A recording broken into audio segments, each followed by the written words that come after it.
The manila envelope sat on my desk like a ticking bomb. No return address, just my name, Lila Davenport, typed in clean, impersonal letters.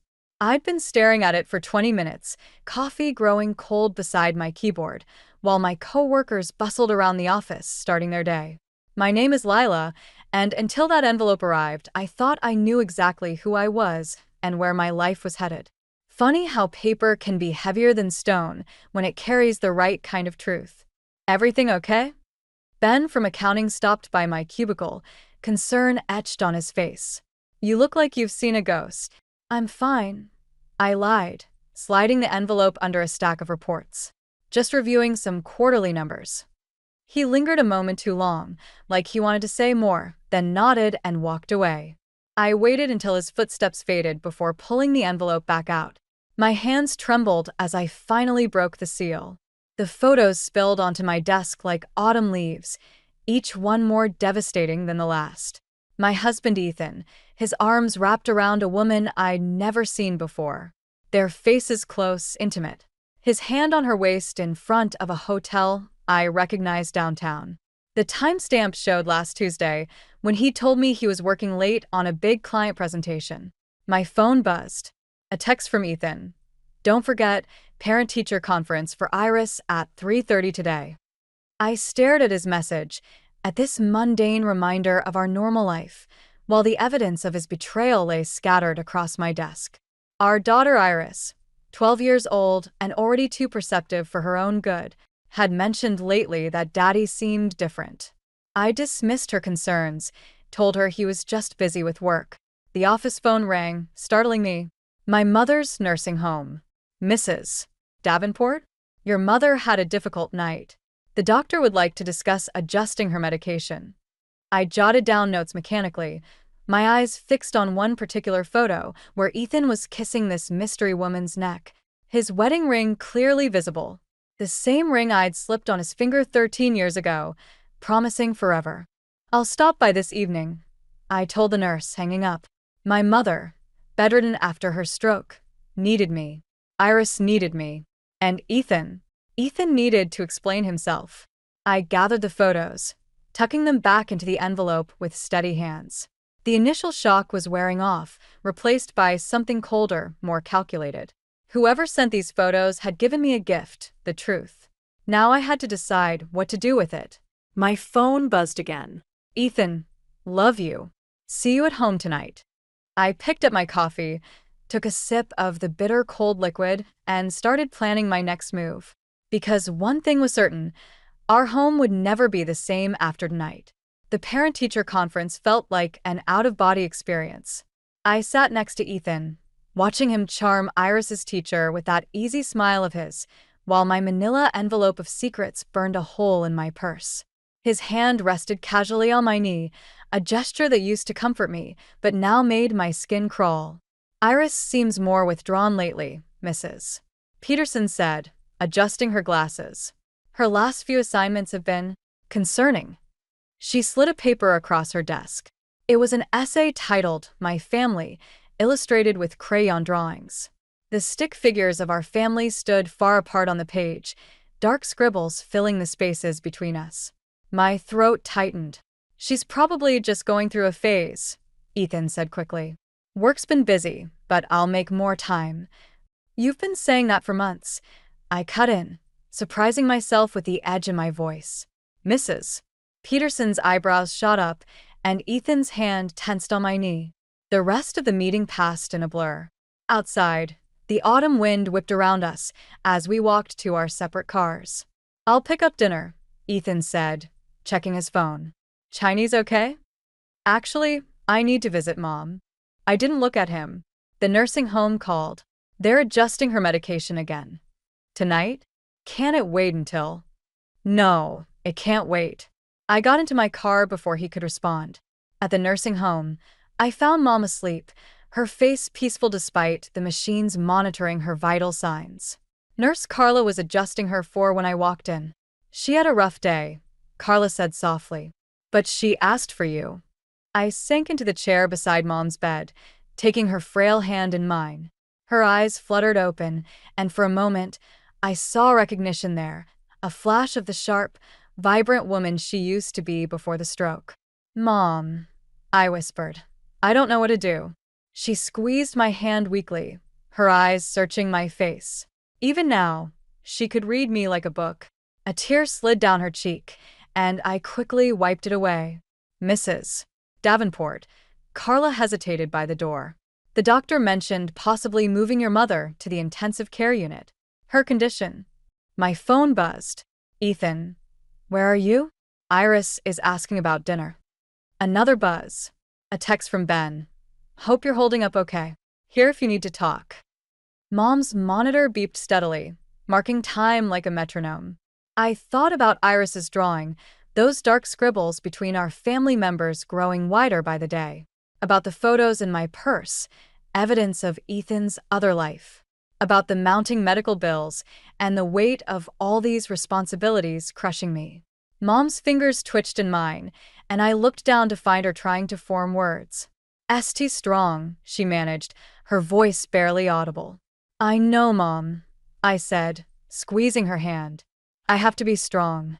But as I sat there, watching the sunset paint shadows across her hospital room, I wondered how much longer I could keep pretending everything was fine. Something had to break, and I was terrified it would be me. I found her at Cafe Luna, exactly where the anonymous tip said she'd be. Marissa Blake sat alone at an outdoor table, absently stirring her coffee, while scrolling through her phone. She was younger than she looked in the photos, probably late 20s, with a kind of effortless beauty that made my stomach twist. I hadn't planned to confront her. I told myself I was just gathering information, trying to understand. But when she looked up and our eyes met, something inside me snapped. "Mind if I join you?" I asked, already pulling out the chair across from her. Her perfectly manicured fingers tightened around her cup. "I'm sorry, do I know you?" "I'm Ethan Davenport's wife." The words tasted like acid in my mouth. The color drained from her face. She glanced at her phone, then back at me. "Listen, I can explain." "Can you?" I pulled out the photos, laying them on the table between us like cards in a losing hand. "Because I'd love to hear how you explain these." A young couple at the next table looked over curiously. Marissa leaned forward, lowering her voice. "This isn't what you think. Ethan and I. It's complicated." "Complicated?" I laughed, the sound sharp enough to make her flinch. "My 12-year-old daughter is drawing pictures of our family falling apart. My mother is dying in a nursing home. That's complicated. This." I gestured to the photos. "This is just selfish. He told me you were separated," she whispered. "That you were staying together for your daughter, but the marriage was over." The world tilted sideways for a moment. Through the cafe window, I caught my reflection, a woman I barely recognized, pale and trembling with rage. "When did he tell you that?" My voice sounded distant, even to myself. "6 months ago, when we first." She stopped, watching my face crumple. "Oh God, you didn't know?" "He said you'd agreed to see other people." My phone buzzed. "Ethan, working late again. Don't wait up." 6 months. While I'd been juggling hospital visits and parent-teacher conferences, while I'd been trying to hold our family together, he'd been crafting this elaborate lie. "He talks about you," Marissa said softly. "About how guilty he feels, how confused he is. I think he still loves." "Stop."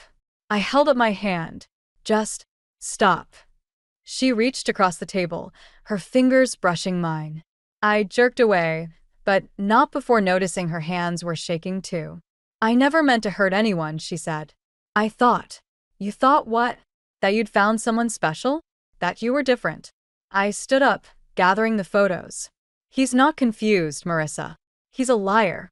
And you're not special. You're just convenient." As I turned to leave, she called after me. "What are you going to do?" I paused, thinking of Iris's dark scribbles, of Mom's failing health, of all the nights I'd spent waiting for Ethan to come home. "I'm going to show him what complicated really looks like." The cafe door chimed behind me as I stepped into the afternoon sun, my mind already racing with possibilities. 6 months of lies. Now it was my turn to start telling some truths. The hospital bills spread across my kitchen table like a paper maze at midnight. each one stamped with red warnings. Past due. I'd been putting this off for weeks, but after meeting Marissa, reality couldn't wait anymore.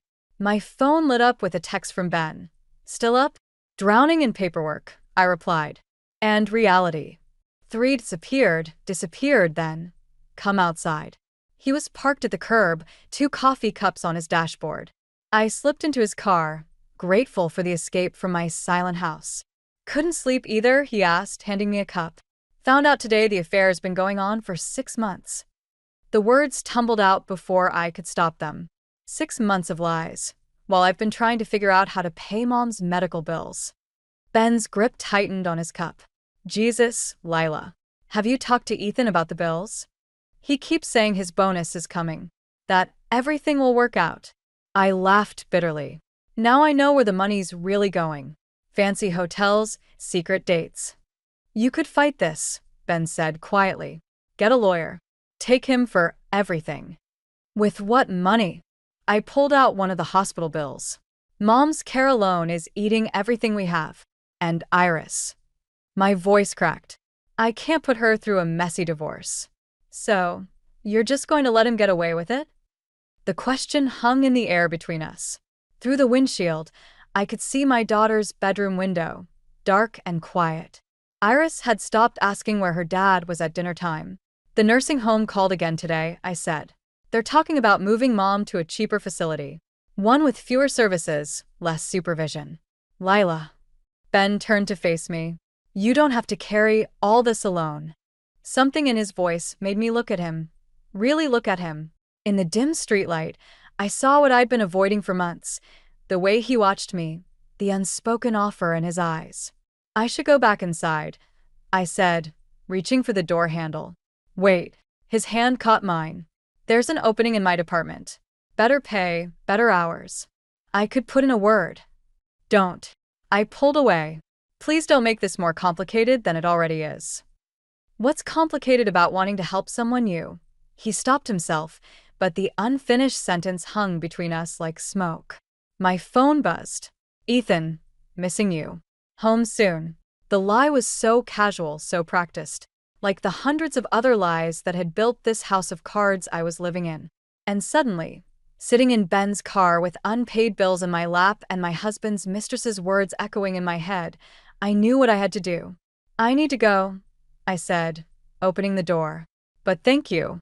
For the coffee. For everything. Back inside, I gathered the bills into a neat stack. Then I opened my laptop and typed, Divorce lawyers, free consultation. Sometimes the most difficult decisions aren't about what you choose to do, but what you choose to stop doing. Like pretending. Like waiting. Like hoping things will magically get better on their own. Ethan's proposal came during dinner, served between bites of takeout Chinese that had long gone cold. We should move into your mom's house.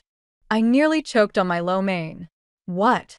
Think about it, he said, leaning forward with that familiar sales pitch enthusiasm. The nursing home bills are killing us. We could care for ourselves, save money, give Iris more space. Iris, who'd been pushing her food around her plate, looked up sharply. What about my school? My friends? It's only 20 minutes away, sweetheart, Ethan assured her. And the schools, they're better. I watched him spin this perfect solution, this neat answer to all our problems. Just like he'd probably spun stories to Marissa about our failing marriage. The house needs work, I said. A lot of work. I'll handle it. We can start this weekend. He reached across the table, taking my hand. It's the right move, Lila. For all of us. His touch made my skin crawl, but I didn't pull away. Instead, I thought about the divorce lawyer's website still open on my laptop upstairs. About Ben's job offer. About 6 months of lies. Mom, Iris's voice was small. Can I be excused? After she left, Ethan squeezed my hand. She'll adjust. Kids are resilient. Like they adjust to their father working late every night? The words slipped out before I could stop them. His face tightened. I'm trying here, Lila. I'm offering a solution. To which problem exactly? I pulled my hand away. The medical bills? Our marriage? Your guilt. What's that supposed to mean? The front door opened before I could respond. Nurse Carla, who'd been watching Mom for the evening, appeared in the kitchen doorway. Her expression made my heart stop. "Your mother had another episode," she said softly. "The nursing home called. They want to move her to intensive care tomorrow." Ethan was already pulling out his phone, probably calculating costs. "See? This is exactly why we need to move. We can't afford." "Stop." My voice cracked like a whip. "Just stop pretending you care about my mother." "Of course I care. I'm trying to keep this family together." "By sleeping with Marissa?" The words hung in the air like smoke. Carla quietly disappeared, leaving us in the wreckage of my outburst. Ethan's face went through a series of emotions: shock, guilt, anger, before settling on something worse: pity. "How long have you known?" "Long enough to know you're not trying to save this family. You're trying to save yourself." He ran his hands through his hair, a gesture so familiar it hurt. "It's not that simple." "Actually, it is." I stood up, gathering the untouched plates. "You want to move into Mom's house? Fine. But not because you want to take care of her. You want to keep me trapped, dependent, while you play house with your girlfriend on the side." "Lila." "The answer is no." I dropped the plates in the sink with a crash that made us both jump. "Figure out another way to ease your conscience." As I walked away, I heard him call after me. "What about Mom's care? The bills? What's your solution?" I paused at the stairs, thinking of the job offer from Ben, the divorce lawyer's website, all the choices I'd been too afraid to make. Maybe it's time I stopped looking for solutions and started looking for exits. The text from Marissa arrived at 3 in the morning. "We need to talk. It's about Ethan. And the money." I met her at an all-night diner, the kind where nobody asks questions. She looked different than our last encounter, haunted, nervous. Her hands shook as she pulled out a stack of papers. "I found these in his laptop bag," she said, sliding them across the sticky table. "I think you should see them. Bank statements, credit card bills, loan applications, all in my mother's name, with her forged signature. The dates aligned perfectly with his affair: 6 months of systematic theft, hidden behind concern for my mother's care. "He told me the money was from his savings," Marissa whispered. "For our fresh start." The fluorescent lights buzzed overhead like angry wasps. My coffee turned to acid in my stomach. "There's more," she continued. "He's planning to move her to a cheaper facility, one with questionable practices. The paperwork's already started." A memory flashed. Mom's face when I'd visited yesterday, her eyes trying to tell me something I couldn't understand. Had she known? Had she been trying to warn me? My phone lit up. "Ethan, where are you?" Iris is asking. "He doesn't know you're here," I said to Marissa. It wasn't a question. She shook her head. "I ended it last week. He didn't take it well." Another text. "Coming home soon? We need to talk about Mom's move." The diner's bell chimed. We both jumped, but it was just a tired-looking truck driver seeking coffee. "I should go." Marissa stood, gathering her coat. "I'm sorry, Lila. For everything. But mostly for not telling you sooner." Back home, I found Ethan waiting in the kitchen. "Couldn't sleep?" he asked casually, like we were still normal people living normal lives. I placed the papers on the counter between us. "Want to explain why you're stealing from my mother?" His face didn't change, and somehow that was worse than any reaction I'd imagined. "I was going to tell you. Once everything was settled." "Settled?" My laugh sounded hysterical even to me. "You mean once you'd moved her somewhere cheap enough to die quietly while you ran off with your girlfriend?" "Ex-girlfriend," he corrected, as if that mattered. "And I did it for us, Lila. For our future." "Mom," Iris's voice from the doorway made us both freeze. She stood there in her pajamas, clutching her phone. "Is that why Grandma's been trying to text me?" I grabbed her phone, my hands shaking. There they were, desperate, garbled messages from my mother's ancient flip phone. The one we thought she couldn't use anymore. Fragments of words, warnings about Ethan, about money, about danger. "I had to delete them," Iris whispered. "Dad said Grandma was confused. That it would upset you." The room tilted sideways. All this time, my mother had been trying to protect me, while I'd failed to protect her. Ethan stepped toward us. Lila, please. Let me explain. Don't. I pulled Iris close, feeling her trembling. Just don't move. I'm calling the police. His face hardened. Think carefully about that. Who do you think they'll believe? The respected businessman trying to help his family, or the stressed out wife with a sick mother making wild accusations? And there it was, the final twist of the knife. He'd planned for this too. Had probably been planning it all along. The nursing home's parking lot was empty except for Ethan's car and mine.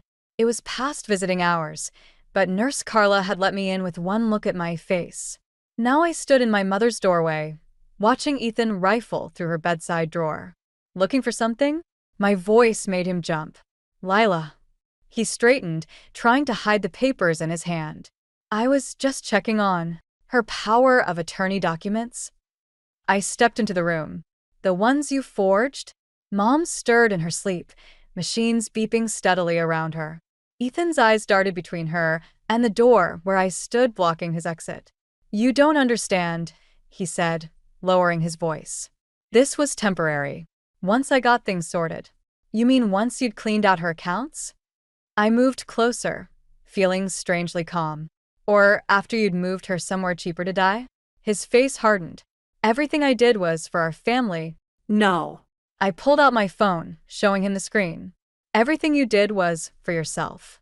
And I have proof. The recording started playing, his conversation with a sketchy nursing home administrator discussing kickbacks for patient transfers. Marissa had helped me get it, her final act of redemption. You really think anyone will believe? The police already do. I cut him off. They're on their way, along with the bank fraud investigators. He lunged forward suddenly, grabbing my phone. We struggled, and I felt something inside me snap, not with fear, but with rage. Years of manipulation, lies, and theft fueled my strength as I twisted away, sending him stumbling into the medical equipment. The crash woke Mom. Her eyes flew open, focusing on us with startling clarity. Her hand reached for the nurse call button. Don't, Ethan warned, but it was too late. The hallway erupted with activity, nurses, security, and behind them, the police officers I'd called earlier. Ethan's face crumpled as he realized he was surrounded. You could have just left, I said quietly. Instead, you tried to steal from a sick woman. My mother. I never meant, he started, but I held up my hand. Save it for your lawyer. I moved to Mom's bedside as the officers approached. Oh, and Ethan? Iris knows everything. Those texts from Mom she showed you? She kept copies. Our daughter's smarter than both of us. They led him away in handcuffs, past Iris, who stood in the doorway with Ben. She'd insisted on coming, on seeing the truth for herself. Mom, her voice wavered. Is it over? I looked at my mother, who reached for my hand with trembling fingers. At Ben, who'd helped me gather evidence and protect my family. At my daughter, standing tall despite her tears. Almost, I said. We have to rebuild now, but we'll do it together. Mom squeezed my hand, and I saw in her eyes what she'd been trying to tell me all along. That strength isn't about enduring abuse or protecting lies. Sometimes it's about burning everything down to save what matters most. Let's go home, I told Iris, gathering our belongings. Not to the house Ethan and I had shared, but to my mother's house, the home that had been waiting for us all along. 5 years passed like turning pages in a well-worn book. Mom's garden, once neglected, now bloomed with life. I stood among her roses, deadheading spent blooms when Iris came running from the house, waving an envelope. Mom, it's from Dad. My hands stilled on the thorny stems. Ethan had been released 3 months ago, after serving time for financial fraud. We hadn't heard from him since the trial. He's been writing to me, Iris continued, now 17 and carrying herself with a quiet confidence I envied at her age. For the past year. The secrecy should have hurt, but somehow it didn't. What does he say? That he's sorry. That he's changed. She hesitated. That he'd like to see us if we're willing. Through the kitchen window, I could see Ben preparing dinner, his presence in our lives as natural now as breathing. Not a replacement for what was lost, but something new, something chosen. There's more. Iris pulled out another paper. Remember those hospital bills? He's been paying them off, anonymously through his lawyer, for the past 3 years. I thought of Mom, now recovered enough to sit in her garden room, painting watercolors with trembling but determined hands. The medical bills that had once threatened to drown us had mysteriously decreased, giving us room to breathe, to heal, to grow. He's working as an accountant for a nonprofit, Iris said softly, helping families navigate medical debt. The irony, right? A memory surfaced, Ethan in handcuffs, looking back at me in that hospital corridor. I'd seen something in his eyes then, not just regret, but recognition. Of what he'd become, of what he'd lost. Do you want to see him? I asked Iris. I think I do. She squared her shoulders. But only if you're okay with it. The roses needed pruning, their growth wild and tangled. Like life, I thought. You couldn't control which way it grew, only how you tended it. I have something to show you first, I said, leading her to the garden shed.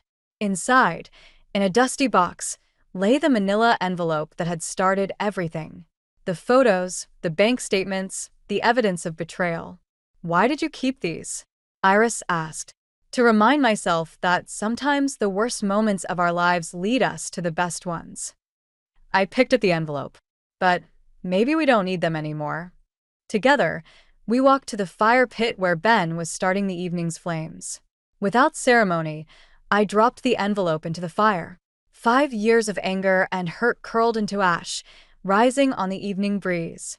Tell your father, I said, watching the flames, that we can meet him for coffee. Neutral ground. Iris hugged me, and over her shoulder, I saw Mom watching from her window, smiling that knowing smile that had once tried to warn me of danger and now spoke of peace. The garden needed work.